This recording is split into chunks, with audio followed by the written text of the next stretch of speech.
जय मसीह होननानै साफ्रोम नायगिरि नोंथांमोनखौ खुलुमहरदों आरो लोगोसे बरायदों।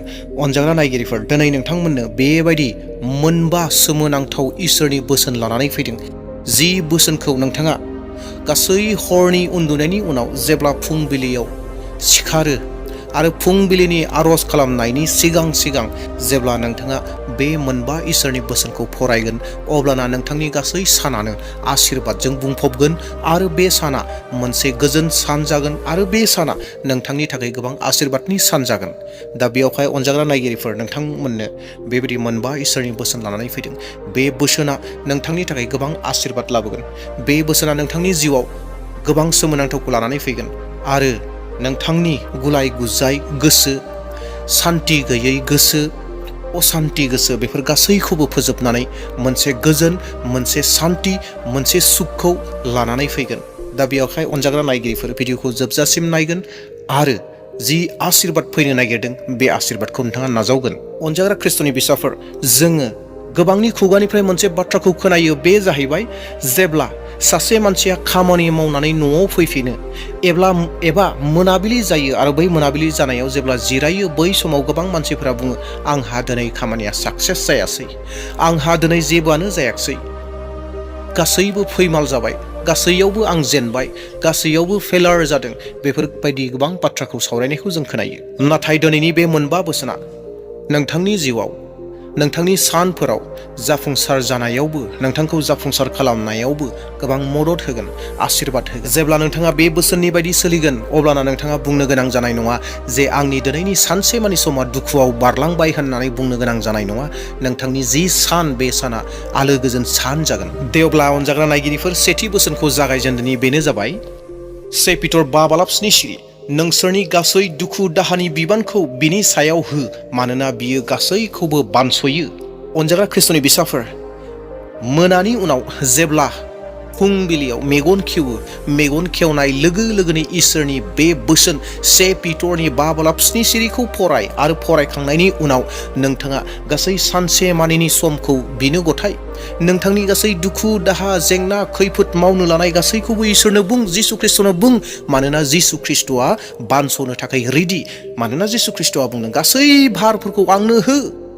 बियो रेडि, गासैखौबो नोंथांनि गासै दुखु दाहाखौ लांनो थाखाय रेडि जानानै दङ।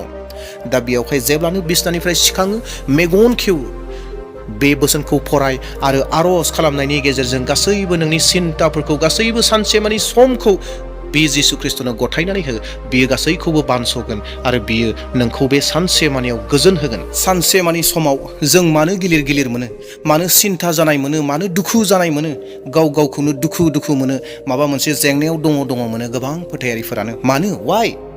खोथाया जाहैबाय, जोङो जोंनियाव थानाय जिथु जेंना दङ, जि भारफोर दङ, जि गिलिर बिबानफोर दङ, बै गिलिर बिबानफोरखौ जोङो हरनि उन्दुनायनि उनाव मेगन खेवनाय लोगो लोगोनो जिसु ख्रिस्ट'नो गथायनो रोङाखै। जिसु ख्रिस्ट'आ रेडि जानानै दङ, बुंखादों जोंखौ 1 पिटरनि 5:7 सिरियाव जे गासै भारखौ आंनो हो, जि दुखु दाहा सिन्ताफोर दं गासैखौबो लाबो होननानै बुंखादों। नाथाय जों बे सिन्ताफोरखौ सानफ्रोमबोनि एबा सानफामानिनि मावनाय दांनाय जेंनाफोर, खामानिफोर, बेखौ गथायनानै होनो रोङाखै, जायनि जाहोनाव जों गावनो बानस'नानै दंबाय थायो। नाथाय बेखौ, नोंथांनि जेंनाखौ, आंनि जेंनाखौ, जों बयनिबो जेंनाखौ, समायसाखौ, खैफोदफोरखौ जिसु ख्रिस्ट'आ बानस'नोनो नागिरखादों, नाथाय जों होनो रोङाखै। दा बेवहाय अनजाग्रा नायगिरिफोर, बे बोसोनखौ गोसोआव लागोन। 1 पिटरनि 5:7 सिरिया जिखौ बुंदों, बे बाथ्राखौ गोसोआव लागोन आरो बेखौ देहेन खालामगोन, फरायगोन आरो बिनि उनाव आरज खालामगोन। नैथि फरायनांगौ बोसोन, बे जाहैबाय जेसायानो 41:10 सिरि, गोदाव सोराव दाजा, खारन आङो नोंनि इसोर, आङो नोंखौ जर गोरा खालामगोन, आङो नोंखौ सहाय होगोन, आङो गावनि जै जाग्रा आगदा आखाइजों नोंखौ हमथाबाय थागोन। अनजाग्रा नायगिरिफोर, ख्रिस्ट'नि बिसाफोर, बे इसोरनि बोसोना जोंखौ माखौ फोथायहोदों? बे जाहैबाय, इसोरा बुंदों, आङो नोंजों लोगोसे दं, नों गिनो नाङा होननानै जोंनो मोनसे फोथायनायनि बाथ्राखौ बुंदों, जोंनो मोनसे आसाखौ होदों, जोंनो मोनसे रादायखौ होदों जे आङो नोंजों दं, आं नोंजों लोगोसे दं, गिनो नाङा, हाखा दावरा जानो नाङा, आं नोंजों लोगोसे दं। दा बे बोसोनखौनो हरनि उन्दुनायनि उनाव फुंबिलियाव जेब्ला जों मेगन खेवगोन बेखौ जेसायानि 41 बालाब 10 सिरिखौ फरायनांगौ आरो बेखौ फरायनानै गोहो लानांगौ। आरो बे गोहोआ मा? सोरबा मानसिनिफ्राय गोहो लानाय नङा, बबेबा थाखा फैसा धोन दौलतनि गोहो लानाय नङा, बे जाहैबाय इसोरनि गोहोखौ लानाय। माबायदि? बे जाहैबाय इसोरा आंजों लोगोसे दं, इसोरा आंखौ बुंदों गिनो नाङा होननानै। जेखि जेंना जाया मानो, जेखि प्रब्लेम्स फैया मानो गिनो नाङा होननानै इसोरा बुंदों आरो बे आसाखौ मिजिंखौ जोंनो होखादों। बेनिखायनो ख्रिस्ट'नि बिसाफोर फुङाव सिखारनाय लोगो लोगोनो बे बोसोनखौ फरायनानै गावखौ सम्पुर्ण जिसु ख्रिस्ट'नो गथायनो नांगौ आरो जिसु ख्रिस्ट'आ सम्पुर्ण गासै खामानिखौ मावगोन। मानोना जिसु ख्रिस्ट'आ बुंदों आङो नोंजों लोगोसे दं, गिनो नाङा होननानै। दा बेयावखायनो फुङाव सिखारनाय लोगो लोगोनो बे बोसोनखौ फरायनांगौ आरो आर'ज खालामनांगौ। थामथि फरायनांगौ इसोरनि बोसोन, बे जाहैबाय गितफोरनि 118 नाम्बारनि 24 सिरि। बेनो फोरबुनि देरहानाय साना, अब्ला जोङो बेयाव रंजानानै खुसि जानि। अनजाग्रा ख्रिस्ट'नि बिसाफोर, मोनफ्रोमबो साना इसोरा दानाय सान आरो मोनफ्रोमबो साना गोदान सान आरो बे गोदान सानखौ इसोरा दादों आरो बे साना जों बयनिबो थाखाय देरहानायनि सान। नंगौ, जोंनि मोदोमफोराव बेराम आजारफोर थानो हागौ, जोंनि जिउआव खैफोदफोर थानो हागौ, जेंनाफोर थानो हागौ, दुखुफोर फैनो हागौ। नाथाय बेफोरबायदि जेंना खैफोद बेराम आजार अनेक जेंनाफोर थाब्लाबो फोरबुआ होनाय जिथु दिन दङ, बे दिनाव जोङो रंजानो नांगौ। रंजायै जोङो इसोरखौ खुलुमनांगौ, सिबिनांगौ आरो थांनानै थानो नांगौ। बेयावखायनो जेब्लानो जोङो हरनि उनाव फुङाव मेगनखौ खेवगोन अब्लाना बे गितफोरनि 118 नम्बरनि 24 सिरिखौ फरायनानै इसोरखौ हामबाय होनो नांगौ आरो बे सानखौ रंजानायजों नाजावनो नांगौ आरो बे सानाव रंजानांगौ। मानोना मोनफ्रोमबो साना जोंनि थाखाय गोदान। नंगौ, जोंनि बुंनायाव समबार, मंगलबार, बुधबार, बृहस्पतिबार, शुक्रबार, सुनिबार, देवबार बेनो रिपिट जाबाय थागोन, जानुवारि, फेब्रुवारि रिपिट जाबाय थागोन। नाथाय जोंनि बोसोरफोरा बारलांबाय थागोन, बैसोफोरा बारलांबाय थागोन आरो मोनफ्रोमबो सानफोरा गोदाननिफ्राय गोदान जागोन। बै मोनफ्रोमबो गोदान सानाव इसोरखौ हामबाय होननांगौ आरो इसोरा होनाय बे सानाव जोङो रंजानो नांगौ। फुङाव फरायनांगौ इसोरनि ब्रैथि बोसोन, बे जाहैबाय गितफोरनि 143 नाम्बारनि 8 सिरि। फुङा नोंनि जोबरोङि अननायनि बाथ्राखौ आंनो खोनाहोथों, मानोना आङो नोंनियाव भरसा खालामबाय। आं थाबायनांगौ लामाखौ आंनो दिन्थिदो, मानोना आं नोंखौ हामलायो। हरसेमानि उन्दुनायनि उनाव मेगन खेवनाय लोगो लोगोनो गितफोरनि 143 नम्बरनि 8 सिरिखौ जों फरायथारनो नांगौ। मानोना बे समनिफ्रायनो मेगन खेवनाय लोगो लोगोनो बियो जोंनि थाखाय मोनसे गोदान सान जाबाय, गोदान दिन जाबाय आरो जोङो गोदान सानाव, गोदान समाव, गोदान दिनाव जोङो गोदान खामानि मावनो थाखाय जोंनि गोसोफोराव, जोंनि साननाय हनायफोराव सिन्ता जागोन, सानगोन। जोङो जोंनि मावनांगौ, सानफ्रोमबोनि मावनांगौ खामानियाव आवगायलांगोन। नाथाय बिनि सिगाङावनो बेफोर गासैखौबो जों इसोरनो गथायनो नांगौ आरो जोङो इसोरनिफ्राय सहाय बिनो नांगौ।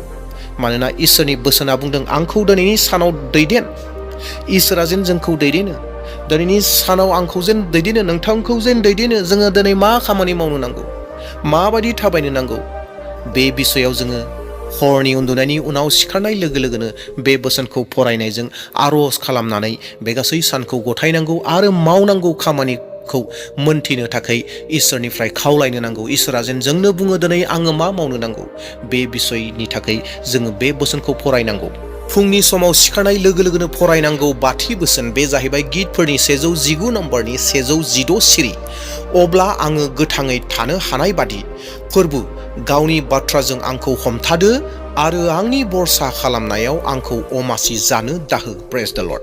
बे बोसोना जाहैबाय मोनसे खावलायनाय जे फुङाव सिखारनाय लोगो लोगोनो बे बाथ्राखौ फरायनायनि गेजेरजों दिनखौ जेन जागायो आरो बे मा आंखौ जेन हमथाबाय थायो इसोरा, आंखौ जेन इसोरनि बोसोन बायदि सोलिनो इसोरा जेन आंखौ सामलायो।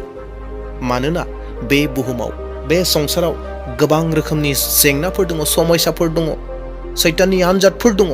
आं जेन गालेन लाङा बिनि थाखाय नोंनि बोसोननि गेजेरजों आंखौ हमथादो आरो आंखौ अमासि जानो दाहोसै। आंहा गोबां हास्थायनायफोर दङ, बे हास्थायनायफोरा जेन जाफुङो दिनैनि बे सानसेमानि समाव। दा बिनि थाखाय बेफोर बोसोनखौ फरायनायनि गेजेरजों आर'ज खालामनानै गासै सानफोरखौ जागायजेनोब्ला बे साना थारैनो आशीर्बाद गोनां सान जागोन। नोंथांनि थाखाय आशीर्बाद गोनां सान जागोन, आंनि थाखाय आशीर्बाद गोनां सान जागोन।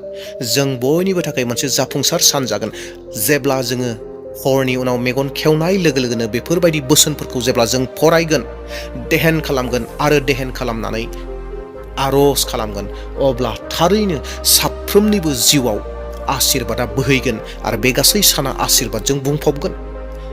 अनजाग्रा नायगिरिफोर, मिजिंथिदों नोंथांमोना बे मोनबा बोसोनखौ मोननायनि गेजेरजों आशीर्बाद मोनदों होननानै फोथायदों। नोंथाङा गावनोबो देहेन खालामगोन आरो सानफ्रोमबो बेबायदि इसोरनि बोसोनखौ फरायनानै आर'ज खालामनानै गावनि मोनफ्रोमबो सानखौ जागायजेनगोन। जों जुदि मावनो लानाय गासै खामानिखौ बेबायदिहै जागायजेनोब्ला इसोरनि बोसोन देहेन खालामनायनि गेजेरजों, आर'ज खालामनायनि गेजेरजों जेब्ला जोङो जोंनि सानखौ जागायजेनगोन, थारैनो बे साना आशीर्बाद गोनां सान जागोन। दे अब्ला अनजाग्रा नायगिरिफोर, नोंथांमोना बे भिडिअखौ नायनानै एसेब्लाबो मोजां मोनदोंब्ला मोनसे लाइक होनानै गालांदो, भिडिअखौ गुबुननोबो शेयार खालामदो आरो लोगोसे गोदान फैदोंब्ला साबस्क्राइब खालामदो आरो लोगोसे कमेन्टआव बयबो हालेलुया प्रेज द लर्ड होननानै लिरदो। Thank you.